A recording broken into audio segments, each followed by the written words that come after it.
Hi friends, അപ്പോൾ നമ്മളിന്ന് B കമ്പനിയുടെ ചെങ്ങായിമാരിൽ ഒന്നിച്ച് ഒന്ന് കറങ്ങാൻ വേണ്ടിയിട്ട് ഇറങ്ങിയിരിക്കുകയാണ്. നമ്മളിവിടെ തന്നെ അടുത്തുള്ള ഹനുമഗിരി എന്ന് പറയുന്ന ഒരു സ്ഥലമുണ്ട്, കർണാടക ബോർഡർ ഏരിയയിൽ, ഈശ്വരമംഗലം എന്ന് പറയുന്ന ടൗണിലാണ്. പേര് പോലെ തന്നെ പണ്ട് ഹനുമാൻ മരുത്വാമലയും കൊണ്ട് വരുന്ന സമയത്ത് അതിൽ നിന്ന് വീണ ഒരു മലയുടെ ഭാഗമാണ് ഇവിടെ ഉള്ളത്. അതേപോലെ തന്നെ അവിടെ വളരെ വലിയൊരു രാമൻ്റെ വിഗ്രഹമുണ്ട്, അതേപോലെ തന്നെ ഹനുമാൻ്റെ വിഗ്രഹമുണ്ട്. പിന്നെ നമ്മുടെ കേന്ദ്ര ആഭ്യന്തരമന്ത്രി അമിത്ഷാ ഒന്ന് ഉദ്ഘാടനം ചെയ്ത ഭാരതമാതാ ക്ഷേത്രമുണ്ട്. ഇത് നമ്മുടെ അടുത്ത് തന്നെ ആണെങ്കിലും ഞങ്ങൾ ഇവിടത്തേക്ക് ആദ്യമായിട്ടാണ് വരുന്നത്. അതുകൊണ്ട് തന്നെ എങ്ങനെയാണെന്നുള്ളത് നമുക്ക് കണ്ടിട്ടറിയാം. ബാക്കി നമുക്ക് അതിൻ്റെ ഉള്ളിൽ ചെന്നിട്ട് തന്നെ പറയാം. ഇത് അതിൻ്റെ കവാടമാണ്.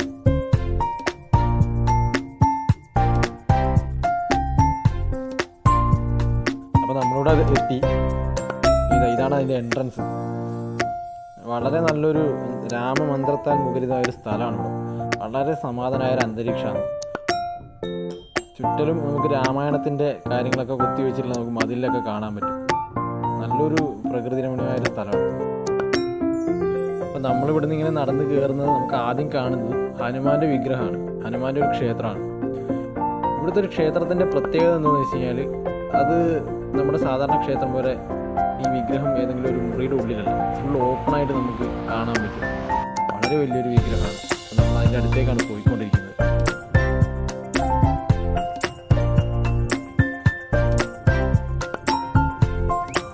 ഇത് തന്നെയാണ് നമ്മളിപ്പോൾ പറഞ്ഞ ആ വിഗ്രഹം. ഇത് ഈ രാമക്ഷേത്രത്തിലേക്ക് പോകാനുള്ള ഇതിൻ്റെ പുറകിൽ ഞാൻ പറഞ്ഞു, വളരെ വലിയൊരു രാമൻ്റെ വിഗ്രഹമുണ്ട് ഇവിടെ. അങ്ങോട്ടേക്ക് പോകുന്നതാണ്. ഈ ഹനുമാൻ്റെ അമ്പലം കഴിഞ്ഞ് കഴിഞ്ഞാൽ നമ്മൾ നേരെ അതിൻ്റെ പുറകിലേ കൂടി ഈ രാമൻ്റെ വിഗ്രഹം ഉള്ളിടത്തേക്കാണ് പോകുന്നത്. അപ്പോൾ ആ പോകുന്ന വഴിക്കെല്ലാം നമുക്കിങ്ങനെ രാമായണത്തിൻ്റെതായിട്ടുള്ള കഥകളും എല്ലാം കൊത്തിവെച്ചിട്ട് പല ശില്പങ്ങളും നമുക്ക് കാണാൻ പറ്റും. വളരെ നല്ലൊരു പ്രകൃതി രമണീയമായിട്ടുള്ള ഒരു ഭാഗമാണ് ഈ സ്ഥലം മൊത്തത്തിൽ. നമുക്ക് ഒരുപാട് കണ്ടിരിക്കാൻ പറ്റിയ ഒരുപാട് കാഴ്ചകൾ നമുക്ക് അവിടെ ഉണ്ട്. ശില്പങ്ങളുണ്ട്. ഇത് നമുക്ക് പോകുന്ന വഴിക്ക് ചെറിയൊരു രാമൻ്റെ ഒരു ചെറിയൊരു ശില്പം അവിടെ ഉണ്ട്. അതേപോലെ തന്നെ താഴെ ഒരു ചെറിയൊരു ബിൽഡിംഗ് ഉണ്ട്. ഇത് ഇവിടുത്തെ ഭക്ഷണശാലയും പിന്നെ അതേപോലെ ടോയ്ലറ്റും അതിൻ്റെയൊക്കെ വ്യവസ്ഥ അവിടെയാണ്. എല്ലാം ഇങ്ങനെ ഒരു നട കെട്ടിയിട്ട് നമുക്കിങ്ങനെ ടോപ്പ് വരെ ഇങ്ങനെ നമുക്ക് നടന്നിട്ട് തന്നെ പോവാം, പല കാഴ്ചകൾ കണ്ടുകൊണ്ട്. ഇപ്പോൾ ഇതല്ല, ഇവിടെ ഒരു വലിയൊരു ഗദയുടെ ഒരു ശില്പം അവിടെ നമുക്ക് കാണാൻ പറ്റും. ഇത് നമ്മുടെ മരുത്വാമല കൊണ്ടുവന്ന സമയത്ത് വീണുപോയ ഭാഗമാണ്. അതുകൊണ്ട് തന്നെ ഹനുമാൻ ഇവിടെ വളരെ പ്രാധാന്യം തന്നെയുണ്ട്. കാരണം ഇവിടുത്തെ ഹനുമാൻ 5 മുഖങ്ങളായിട്ടാണ് ഇവിടെ പ്രതിഷ്ഠയുള്ളത്. അതായത് ബലി ചക്രവർത്തി, നരസിംഹം, ഹനുമാൻ, ഗരുഡദേവൻ, വരാഹി എന്നിങ്ങനെ 5 ഭാവങ്ങളിലാണ് ഹനുമാൻ ഇവിടെ സ്ഥിതി ചെയ്യുന്നത്. അപ്പോൾ നമ്മൾ ആ രാമക്ഷേത്രത്തിലേക്ക് എത്തിയിരിക്കുകയാണ്. ഇതാണ് ഇവിടുത്തെ മെയിൻ അട്രാക്ഷൻ എന്ന് പറയുന്നത്. ഇത്രയും വലിയൊരു രാമൻ്റെ വിഗ്രഹം ഞാൻ മറ്റെവിടെയും കണ്ടിട്ടില്ല.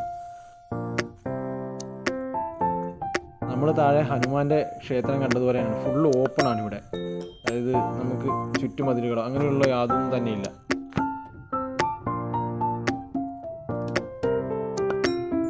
ഈ വിഗ്രഹത്തിൻ്റെ സൈഡിൽ നിന്നുള്ള വ്യൂ നല്ല രസമാണ്. ഈ സൂര്യൻ ഇങ്ങനെ അടിച്ച് നിൽക്കുമ്പോൾ നല്ല ഗോൾഡ് ഷൈനിൽ അതിങ്ങനെ തിളങ്ങിക്കൊണ്ട് നിൽക്കും. അതേപോലെ ഇവിടെ അടുത്ത് തന്നെ ഒരു ഗോശാലയുണ്ട്. ഇവിടുത്തെ പ്രകൃതിയിൽ സീതാദേവി ലയിച്ചിരിക്കുന്നതാണ് ഇവിടുത്തെ ഒരു ഐതിഹ്യം. അതിൻ്റെ ഭാഗമായിട്ടായിരിക്കും ഇങ്ങനെ പശുവിനെയൊക്കെ വളർത്തുന്ന ഒരു ശാല ഇവിടെ ഉണ്ട്. വളരെ പാവങ്ങളായിട്ടുള്ള പശുവാണ്, നമുക്ക് നല്ല രീതിയിൽ ഇങ്ങനെ ഇടപെടാം.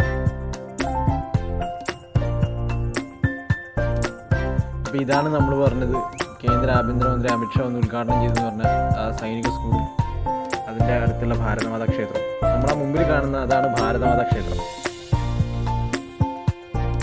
വളരെ രാജ്യസ്നേഹത്തിൽ തുളുമ്പുന്ന തരത്തിലുള്ള ചിത്രങ്ങളും ശില്പങ്ങളും സൈനികരുടെ ചിത്രങ്ങളും എല്ലാം കൊണ്ട് നിറഞ്ഞിരിക്കുന്ന നമ്മളൊരു ദേശസ്നേഹം നിറയുന്ന ഒരു ആത്മാഭിമാനം തുളുമ്പുന്നൊരു സ്ഥലത്ത് ചെന്നതുപോലെ നമുക്ക് തോന്നും. മസ്റ്റായിട്ട് നമുക്ക് വന്നിരിക്കേണ്ട ഒരു ക്ഷേത്രം എന്ന് പറയുന്നത് ഇത് തന്നെയാണ്. ഈ വീഡിയോയ്ക്ക് കുറച്ച് ലെങ്ത് അധികമായി എന്നറിയാം. അതുകൊണ്ട് ഇനി ഈ ക്ഷേത്രത്തിൻ്റെ ബാക്കിയുള്ള വീഡിയോ ആയിട്ട് നമുക്ക് അടുത്ത വീഡിയോയിൽ കാണാം. അപ്പോൾ എല്ലാവർക്കും ബൈ.